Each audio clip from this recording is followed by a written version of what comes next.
সাংবাদিকরা এমন কিছু প্রশ্ন করে যে প্রশ্নের উত্তর দিতে গিয়ে মানুষ বিভ্রান্তিত হয়ে পড়ে। বাংলাদেশের এক সাংবাদিক শেখ হাসিনাকে প্রশ্ন করছিল যে একজন রাজাকারের ছেলে আর মুক্তিযোদ্ধার ছেলে যদি সমান সমান নাম্বার পায় তাহলে আপনি কাকে চাকরি দিবেন।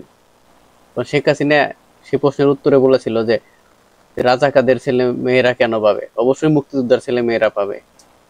মুক্তিযোদ্ধার ছেলে মেয়েরা পাবে নাকি রাজাকারের ছেলে মেয়েরা পাবে, এই যে কথার একটা মার পেছে উনি অপশনে ছিল দুইটা, রাজাকার অথবা মুক্তিযোদ্ধা। যে কেউ ওই জায়গায় হইলে কুবুজ অবশ্যই মুক্তিযোদ্ধার ছেলে মেয়ে পাবে, রাজাকারের ছেলে মেয়েরা পাবে। তেমন প্রশ্ন করছিল আজকে ডোনাল্ড ট্রাম্পকে ফাঁসানোর জন্য, কিন্তু সে এই কথায় উত্তর না দিয়া সেই দোষটা মানে নিজের দোষটা সে মুদির গাড়ে চাপাই দিচ্ছে যে এটার উত্তর একমাত্র উনি দিব। কারণ এই খেলার মাস্টার মাইন্ডকে ডোনাল্ড ট্রাম্প এটা টার্গেট করে দিচ্ছে যে এই খেলার মাস্টার মাইন্ড মুদি, এবং সেই জানে এটা কি হয়েছে। এই জন্য যে উত্তরটা জানে তারে দেখাই দিছে যে ভারতের প্রাইম মিনিস্টার, সে উত্তরটা দিবে। এই জায়গায় অনেকে মনে করছে যে বাংলাদেশ বেচা ফেলাইছে, বাংলাদেশ ডোনাল্ড ট্রাম্প একবারে দিয়ে দিছে ইয়ে মুদির কাছে। বাংলাদেশ তো আমেরিকার পকেটে সম্পত্তি চাইলো আর দিয়ে দিল, তাই না? বাংলাদেশে কি হয়েছে না হয়েছে পাশের দেশ ইন্ডিয়া একমাত্র ভালো উত্তর দিতে পারবো। এই জন্য সে বলছে এই প্রশ্নের উত্তর নরেন্দ্র মোদী দিবে, এটা নিয়ে আমার চিন্তা ভাবনা করার কিছু নাই, আমরা এর সাথে জড়িত না, আমরা কিছু জানি না। তাহলে জড়িত কে? আপনি আর আপনার বন্ধু যদি এক জায়গায় যান, আপনারা কেউ কিছু প্রশ্ন করলে যদি আপনি না জানেন তাহলে যে জানে সে উত্তরটা দিব। এই জন্য ডোনাল্ড ট্রাম্প বলছে যে এই বিষয়ে আমি জানি না, এটা মোদি জানে, মোদির ব্যাপার। ঠিক আছে, এটা তো অনেকে মনে করছে যে বাংলাদেশ মোদিরে লিখে দিছে, মোদি বুঝবো, মোদি কি করবো না করবো, বা মোদির হাতে এই সব কিছু।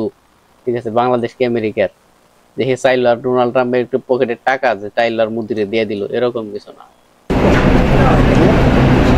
ধরে বেঁধে যুক্তরাষ্ট্র থেকে ভারতীয়দের ফেরত পাঠানোর এই দৃশ্য এখন নিয়মিত। এমন সময় দেশটির প্রধানমন্ত্রী নরেন্দ্র মোদীর আমেরিকা সফরে চোখ ছিল সবার। ইউরোপের দেশ ফ্রান্স হয়ে মার্কিন যুক্তরাষ্ট্রে গিয়ে মোদী বাদ রাখেননি কারোর সাথে বৈঠকের। ইলন মাস্ক থেকে শুরু করে নিরাপত্তা অর্থনৈতিক কর্তা বসেছেন সবার সাথে। সবশেষে যান ডোনাল্ড ট্রাম্পের কাছে, যেখানে ভারতীয় এক সাংবাদিকের প্রশ্ন বাংলাদেশের পট পরিবর্তনে মার্কিন সংশ্লিষ্টতা নিয়ে। তবে তা উড়িয়ে দিয়ে ট্রাম্প জানান বাংলাদেশের ক্ষমতার পরিবর্তনে মার্কিন ডিপ স্টেটের কোনো ভূমিকা ছিল না। আর বাংলাদেশ ইস্যুটি এড়িয়ে যান নরেন্দ্র মোদী। এক্ষেত্রে আমাদের ডিপ স্টেটের কোনো ভূমিকা ছিল না। এটা এমন একটি বিষয় যেটা নিয়ে প্রধানমন্ত্রী মোদী দীর্ঘদিন ধরে কাজ করছেন, এবং সত্যি বলতে শত শত বছর ধরে বিষয়টি নিয়ে কাজ চলছে। বিষয়টি নিয়ে কথা বলবেন প্রধানমন্ত্রী।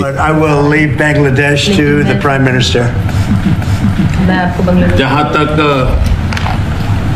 रूस और यूक्रेन के बीच का লড়াই কা সওয়াল হ্যায়, বিশ্লেষকরা বলছেন খ্যাপাটে স্বভাবের ট্রাম্পকে ফাঁদে ফেলার চেষ্টা ছিল ভারতীয় সাংবাদিকের এই প্রশ্নে। তিনি কিন্তু ভারতের হাতে বাংলাদেশকে ছাড়েননি, বরং নরেন্দ্র মোদীকে বলেছেন উত্তরটা দিতে। এবং এখানে একটু কটাক্ষের জায়গাও আছে কিছুটা, যে বলেছেন যে শতবর্ষ ধরে এই বিষয়ে তারা গবেষণা করছেন। সুতরাং সবকিছু মিলিয়ে আমার কাছে মনে হয় না যে প্রশ্নটার উত্তর দেওয়ার মতো যথেষ্ট ডিপ্লোম্যাটিক বা রাজনৈতিক সক্ষমতা সেই মুহূর্তে ভারতীয় প্রশাসনের ছিল। একটা ষড়যন্ত্র তত্ত্ব প্রায়ই কাজ করে যে মার্কিন যুক্তরাষ্ট্রের ভূমিকা সবসময় ডিপ স্টেটের মাধ্যমে হয়ে থাকে, সেটাও কিন্তু এখানে ডিবাঙ্ক হয়ে গেছে। সুতরাং আমি মনে করি না যে নরেন্দ্র মোদীর এখানে খুব বেশি সফলতা এসছে। বাল্যখিল্যতা বা একটা সস্তা কোয়েশ্চেন ছিল। নিশ্চিতভাবে ওই সাংবাদিকের উদ্দেশ্য এখানে কিছু একটা উস্কিয়ে দেওয়া। হয়তো এখানে একটা উদ্দেশ্য ছিল ডোনাল্ড ট্রাম্পকে এই ডিপ স্টেট বাংলাদেশে কোনো পরিবর্তন করেছে এই ধরনের একটা ধারণা তার মাথায় দিয়ে উস্কিয়ে দেওয়া। Very unfortunate. Second part of the question আরেকটা ছিল, আপনি খেয়াল করেছেন, এমন একজন ব্যক্তির নাম সে বলেছে যে প্রফেসর ইউনুস তার সাথে মিটিং করেছে, যাকে ডোনাল্ড ট্রাম্প দেখতে পারেন না। জর্জ সরোসের ছেলে। এই জর্জ সরোস এবং তার ছেলে এবং সরোসের যে ওভারঅল ব্যবসা প্রতিষ্ঠান, সেই জায়গাটায় আপনার নরেন্দ্র মোদীর সাথে তাদের একটা ব্যাপক কনফ্লিক্ট আছে। আর ডোনাল্ড ট্রাম্প জর্জ সরোস তার যে ব্যবসা, তার যে ফাউন্ডেশন, সেইটার অত্যন্ত একজন বড় ক্রিটিক বা সমালোচনাকারী। তো এইখানে জর্জ সরোসের ছেলে জুনিয়র সরোস, তার সাথে প্রফেসর ইউনুসের রিসেন্ট মিটিং হয়েছে, এই বিষয়টা বলাও একটা উস্কানিমূলক বলা কথা ছিল সেই ভারতীয় সাংবাদিকের। এই দুই বিশ্লেষকই মনে করেন বাংলাদেশের বর্তমান সরকারের আরো প্রোঅ্যাক্টিভ হতে হবে এমন ঘটনা ঘটবার আগেই। এটা বলে যে ঠিক আছে, ভালো থাকেন, বিষয়টা বোঝার চেষ্টা করেন।